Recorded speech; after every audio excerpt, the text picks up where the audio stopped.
ओम नमः शिवाय। आज हम पाठ करेंगे श्रीमद् वाल्मीकि रामायण महात्म्य के चौथे अध्याय का। उससे पूर्व श्री गणेश को नमस्कार, गुरुदेव को नमस्कार, देवी सरस्वती को नमस्कार, महर्षि वाल्मीकि को नमस्कार, भगवान हनुमान को नमस्कार, श्री राम को नमस्कार, श्री राम परिवार को नमस्कार तथा श्री रामायण को नमस्कार।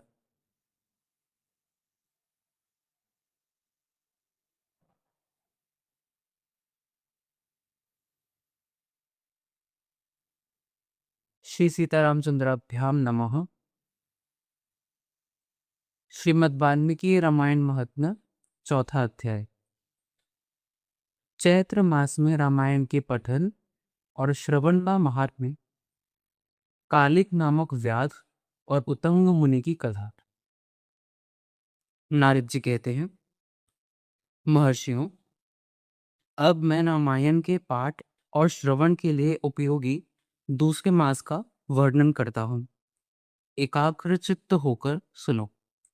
रामायण का महात्म्य समस्त पापों को हर लेने वाला, पुण्यजनक तथा संपूर्ण दुखों का निवारण करने वाला। वह ब्राह्मण, क्षत्रिय, वैश्य, शूद्र तथा स्त्री, इन सबको समस्त मनोवांछित फल प्रदान करने वाला है। उससे सब प्रकार के व्रतों का फल भी प्राप्त होता है। वह दुस्वप्न का नाशक, धन की प्राप्ति कराने वाला तथा भोग और मोक्ष रूप फल देने वाला है। अतः उसे प्रयत्न पूर्वक सुनना चाहिए।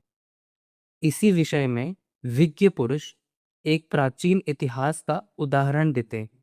वह इतिहास अपने पाठकों और श्रोताओं की समस्त पापों का नाश करने वाला है।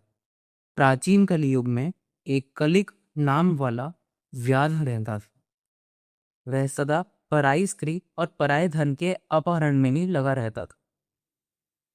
दूसरों की निंदा करना उसका नित्य का काम था। वह सदा सभी जंतुओं को पीड़ा दिया करता था।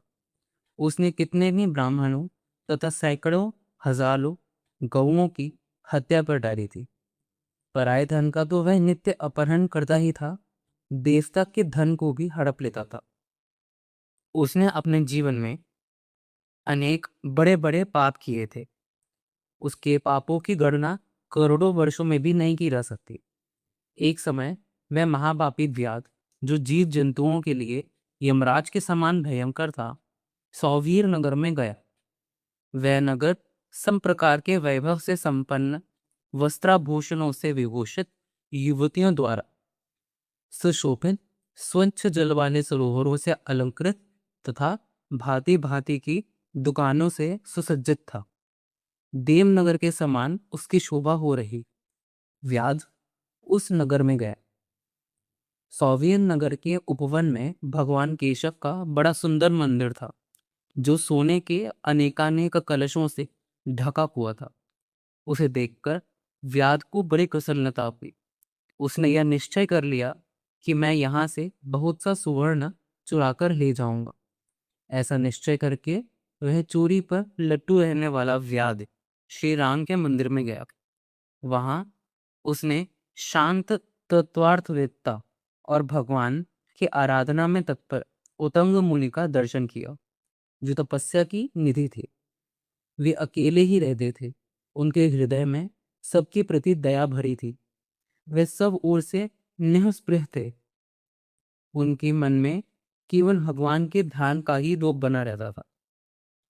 उन्हें वहां उपस्थित देख व्याध ने उनको चोरी में विघ्न डालने वाला समझा। तदनंतर जब आधी रात हुई, तब वह देवता संबंधी द्रव्य समूह लेकर चला।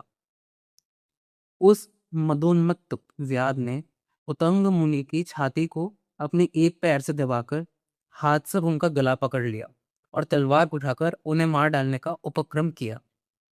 उत्तमैया ने देखा व्याध मुझे मार डालना चाहता है, तो वह उसे इस प्रकार बोले। उत्तम ने कहा, ओ भले मानुष, तुम व्यर्थ ही मुझे मारना चाहते हो। मैं तो सर्वथा निरपराध हूँ। लुब्धक, बताओ तो सही, मैंने तुम्हारा क्या अपराध किया है?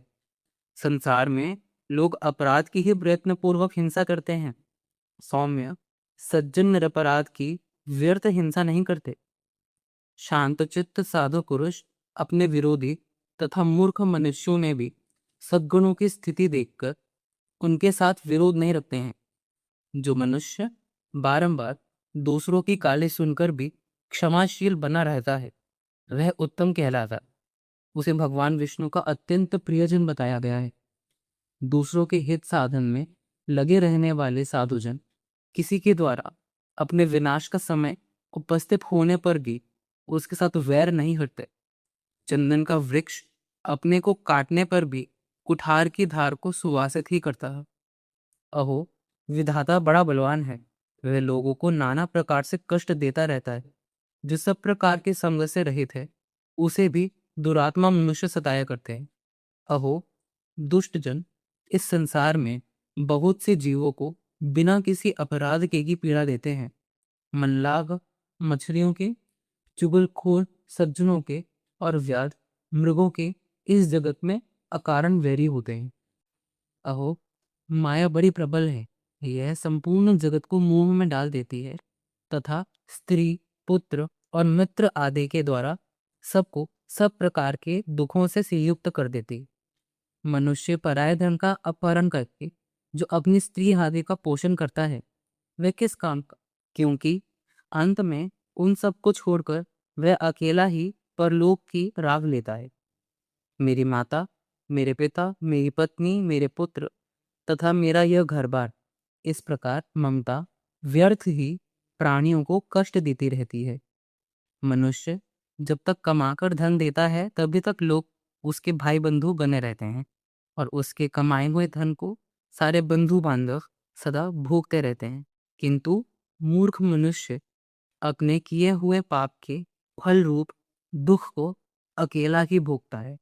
उत्तम मुनि जब इस प्रकार कह रहे थे, तब उनकी बातों पर विचार करके कलिक नामक व्याध भय से व्याकुल हो उठा और हाथ जोड़कर बारंबार कहने लगा, प्रभु, मेरे अपराध को क्षमा कीजिए।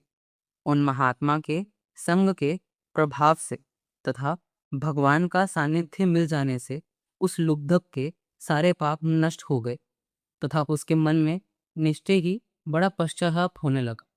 वह बोला, विप्रवत, मैंने जीवन में बहुत से बड़े बड़े पाप किए हैं, किंतु वे सब आपके दर्शन मात्र से नष्ट हो गए। प्रभु, मेरी बुद्धि सदा पाप में ही डूबी रहती है। मैंने निरंतर बड़े बड़े पापों का ही आचरण किया है। उनसे मेरा उद्धार किस प्रकार होगा? मैं किसकी शरण में जाऊं? पूर्व जन्म के किए हुए पापों के फल से मुझे व्याध होना पड़ा है। यहाँ भी मैंने पापों के ही जाल बटोरे हैं। ये पाप करके मैं किस गति को प्राप्त होऊंगा? महामना कलिक की यह बात सुनकर ब्रह्मर्षि पुत्तंक इस प्रकार बोले। पुत्तंक ने कहा, तुम धन्य हो, धन्य हो। तुम्हारी बुद्धि बड़ी निर्मल और उज्ज्वल, क्योंकि तुम संसार संबंधी दुखों के नाश का उपाय जानना चाहते हो। चैत्र मास के शुक्ल पक्ष में तुम्हें भक्ति भाव से आदर पूर्वक रामायण की नवा अवकथा सुननी चाहिए। उसके श्रवण मात्र से मनुष्य समस्त पापों से छुटकारा पा जाता है। उस समय कलिक व्याध के सारे पाप नष्ट हो गए। वह रामायण की कथा सुनकर तत्काल मृत्यु को प्राप्त हो गया। व्याध को धरती पर पड़ा हुआ देख दयालु उत्तंक मुनि बड़े विस्मित हुए। फिर उन्होंने भगवान कमलापति का स्तवन किया। रामायण की कथा सुनकर निष्पाप हुआ व्याध दिव्य विमान पर आरूढ़ हो उत्तंक मुनि से इस प्रकार बोला, विद्वन, आपके प्रसाद से मैं महापातकों के संकट से मुक्त हो गए, अतः आपके चरणों में प्रणाम करता हूँ।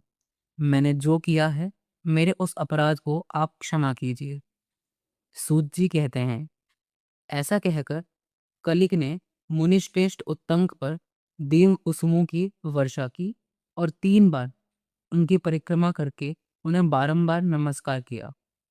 तत्पश्चात अप्सराओं से भरे हुए संपूर्ण मनोवांछित भोगों से संपन्न विमान पर आरूढ़ हो वह श्री हरि के परम धाम में जा पहुंचा।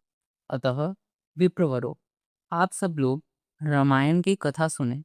चैत्र मास के शुक्ल पक्ष में प्रयत्न पूर्वक रामायण की अमृतमय कथा का नवाह पारायण अवश्य सुनना चाहिए। इसीलिए रामायण सभी ऋतुओं में हितकारक है। इसके द्वारा भगवान की पूजा करने वाला पुरुष मन से जो चाहता है उसे निस्संदेह प्राप्त कर लेता है। सनत कुमार, तुमने जो रामायण का महात्म्य पूछा था वह सब मैंने बता दिया। अब और क्या सुनना चाहते हो? इस प्रकार श्री स्कंद पुराण के उत्तरखंड में नारद सनत कुमार संवाद के अंतर्गत रामायण महात्म्य के प्रसंग में चैत्र मास में रामायण सुनने के फल का वर्णन नामक चौथा अध्याय पूरा हुआ। श्री सीताराम को नमस्कार।